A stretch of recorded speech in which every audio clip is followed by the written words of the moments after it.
July 2021. Worldwide, the coronavirus pandemic is in retreat. The so-called incidence levels have dropped significantly. In many regions, almost to zero. In the USA, one of the most pandemic-affected countries in the world, all coronavirus measures have already been lifted in almost all states. No citizen has to show a negative test result or vaccination certificate to participate in social life. In some states, heavy fines are even imposed by law on those who ask for such proof.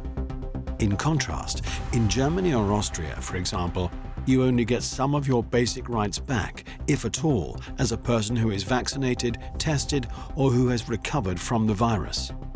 The goal is clear. The population is to be vaccinated in a rush.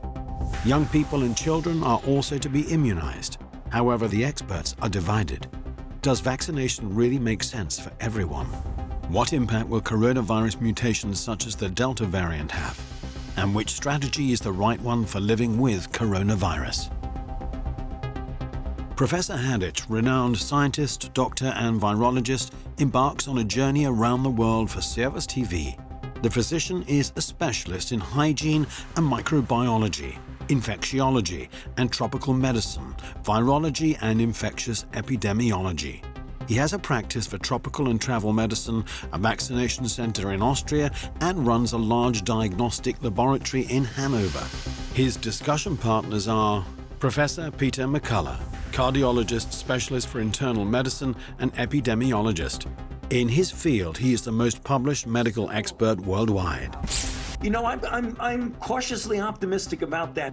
We hope that as we approach the end of this calendar year, we'll have enough information to vaccinate children of any age. Dr. McCullough, is this really needed? 60 to 80% of the kids got very sick, high fevers, body aches, muscle aches, nausea, vomiting. The parents were scrambling to give Tylenol. Children simply don't have a risk-benefit ratio that's going to favor vaccination. It's not supported.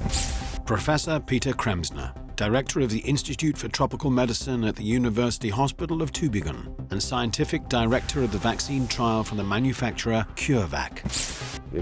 We know that the vast majority of infections in children, adolescents and even adults are asymptomatic, and so few are symptomatic that they're practically unnoticeable.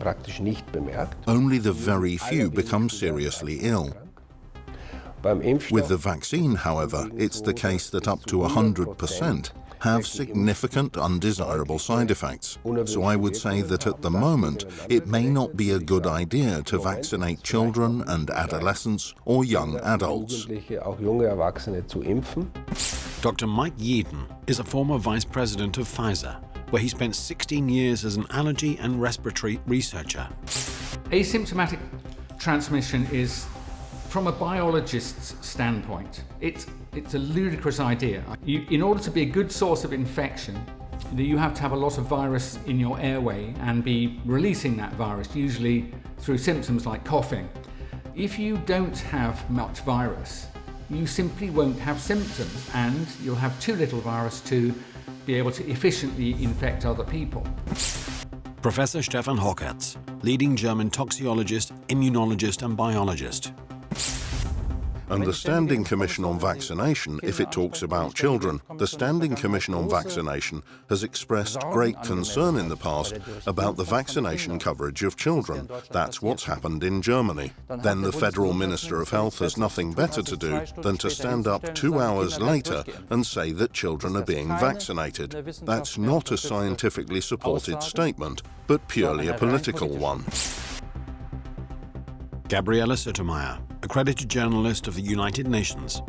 She has made a significant contribution to the use of ivermectin in Mexico, probably saving thousands of lives.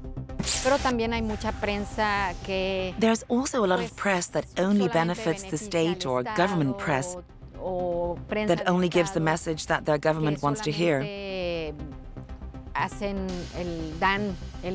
The journalist has to be very, very responsible for his or her work, especially in these times.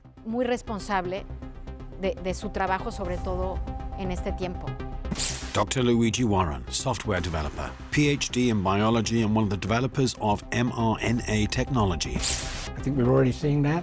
Had a couple of debacles, basically, AstraZeneca, and then to possibly a lesser extent J&J have been shown to produce blood clots and brain hemorrhages at an unacceptably high level in younger people.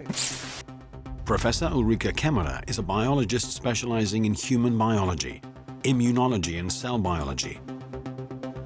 As an expert witness in a trial on the validity of PCR tests, she made a less than popular assessment with far-reaching consequences.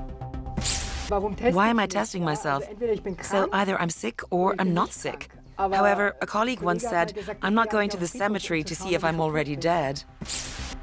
Professor Jay Bhattacharya, Professor of Medicine, Economics and Health Research at Stanford University and Principal Medical Officer responsible for Florida's successful journey through the pandemic. I think the lockdowns are the single worst mistake in public health history. Because I think we're going to be paying the cost of the lockdown.